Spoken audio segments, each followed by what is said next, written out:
The death curse strikes the world. Stretching the world over, the curse prevented anyone from returning from the dead, and those who were previously brought back to the world of the living started wasting away, eventually dying once more. The origins of the curse were thought to be in Chult, and thus a party of adventurers gathered to journey into the jungles to find the rumoured soulmonger and end the curse. Their journey was perilous, and many adventurers the party crossed paths with did not make it. On their adventures, they found mysteries from forgotten times.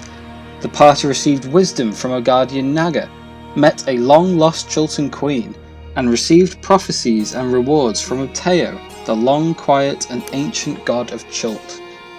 Though their purpose wasn't always clear, atop a ziggurat, one such prophecy was a warning involving a strange red lightning bolt phenomenon.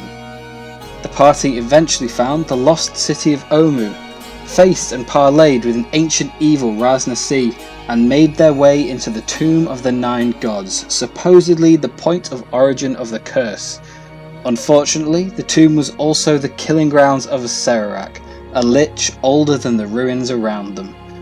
Now, due to Sararak's mysterious experiments, something had changed. The death curse had now spread to affect everyone. With the adventurers getting weaker by the day, time was of the essence. In the tomb, they found horrors and danger, death and reward, but plunged ever deeper in their determination. A tomb built with and surrounded by magic, inside they also found a passageway that supposedly led to the future. There they gazed upon the tomb, now overwhelmed with the same red lightning bolt anomalies that Uteo had warned them about. Back in the present and pressing deeper, the party found the Soulmonger, a device harvesting the souls of the prime material and feeding them to an Atropal, a cast-off dead god, now being nursed to power by a Sararak, as well as another red lightning bolt anomaly. Facing and killing the Atropal, one of the adventurers and disciples of Shah, Anastasia, used her magic to absorb the soul of the failed god of death, and took on a new and empowered form. Now revealing her true name, Lalalia Silvermist, she and the party faced an enraged Sararak in one last-ditch effort to escape the tomb with their lives. Miraculously, they took advantage of the Lich's arrogance and defeated him, claiming his artifacts and destroying the Soulmonger. Once destroyed, the trapped souls inside were released to their afterlives, and the death curse was lifted. After running into more danger and death escaping the tomb, the adventurers eventually went their separate ways, returning to a scarred world, and with the target of a lich now painted on their backs. 1 year later, somewhere near the city of Waterdeep, a travelling band of Vistani enticed a group of adventurers to travel with them to the land of Barovia, unbeknownst to them at the time, a dominion of dread, ruled by the vampire lord Strahd von Zarovich. Upon entering this domain, they became trapped there by the all-consuming mists. The dangers of Barovia quickly made themselves apparent in the Slavich woods, as several party members didn't make it, one of whom being a paladin of a relatively unheard of goddess.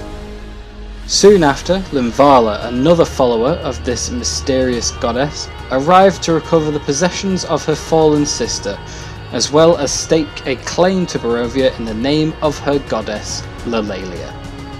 The party continued to explore Barovia, searching for a way out, or a way to combat Strahd, who had already begun to toy with and watch the party.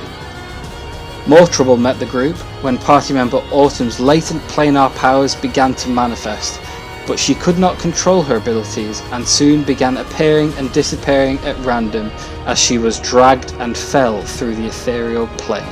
In the interim, all manner of threats confronted the party: vampires, a powerful celestial, and even a house? They all tried to crush the adventurers.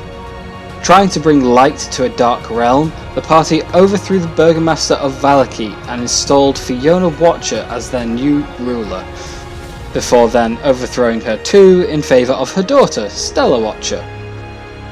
After rescuing Irina Kolyana from the clutches of Strahd and finally beginning to turn the tide in favour of good in this corrupted land, the party made their way to Castle Ravenloft and confronted Strahd. After a ferocious battle, Strahd was defeated and the mists of Barovia temporarily cleared. Linvala stayed behind, accompanied by Thog, to stake her claim to Barovia in the name of the Laelia Silvermist. The rest of the party escaped and returned to their former lives. Now Laelia is on the move, and her followers are getting bold. It's possible that the only people that can stop this emerging threat are the people who know her best and who have dealt with her antics before.